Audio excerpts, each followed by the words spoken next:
नमस्कार दोस्तों, क्राइम तक आप देख रहे हैं। बात कर लेते हैं एक ऐसे बाबा की जो कभी नग बेचता था सड़कों पर, लोगों की किस्मत बदलने का दावा करता था, उनको नग पहनाता था अलग-अलग और धीरे-धीरे वो 100 करोड़ से ज़्यादा का मालिक हो गया। कैसे?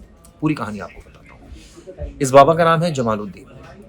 ये दरअसल अवैध जो धर्मांतरण है उसके गोरख धंधे में शामिल था और ये बताते हैं कि 40 से ज़्यादा ये इस्लामिक देशों की यात्रा कर चुका है। इसको लेकर यूपी जो एटीएस है वो पिछले काफ़ी दिनों से इन्वेस्टिगेशन कर रही थी। इसके खिलाफ कई सारे सबूत सामने आ रहे थे, जिसके बेसिस पर अब इसको अरेस्ट किया गया है। ये आप तस्वीरें भी उसकी देख रहे हैं।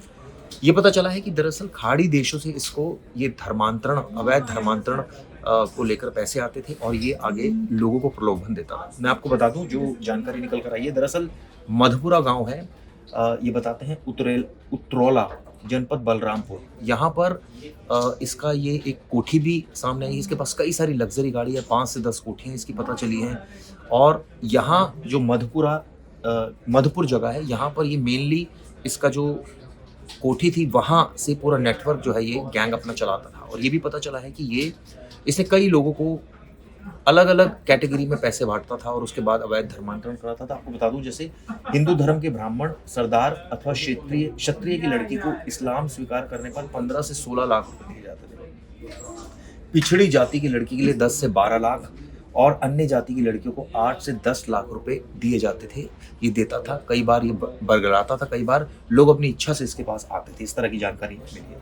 ये पता चला है जो पूरा गैंग है, इसके अलग-अलग संस्थाओं के नाम से 40 से ज़्यादा अकाउंट्स का पता चला है, आप सोचिए।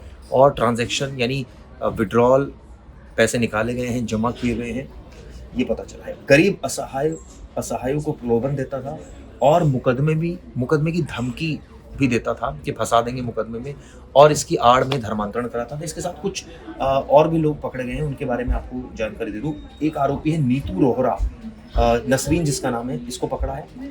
और इसके अलावा कुछ और लोगों के बारे में पता चला है, यानी नसरीन, जमालुद्दीन, महबूब आदि संदिग्ध व्यक्तियों के रहने, विदेशी फंडिंग से 1 साल के अंदर करोड़ों रुपए की संपत्ति बनाने जैसा ये तमाम मामला सामने आया है। आपको बता दूं, ये दरअसल धर्म स्वीकार करने के लिए उत्प्रेरित करता था। इस तरह की जानकारी निकलकर सामने आ रही है और इसी के बेसिस पर जब कुछ कंप्लेनेंट्स एटीएस के पास आए, उनको जानकारी मिली, उन्होंने इन्वेस्टिगेट किया। जब इन्वेस्टिगेट किया तो एक-एक परत खुलती चली गई। इसकी जो गोरख धंधा था उसका पता चला, इसके कारनामों का पता चला।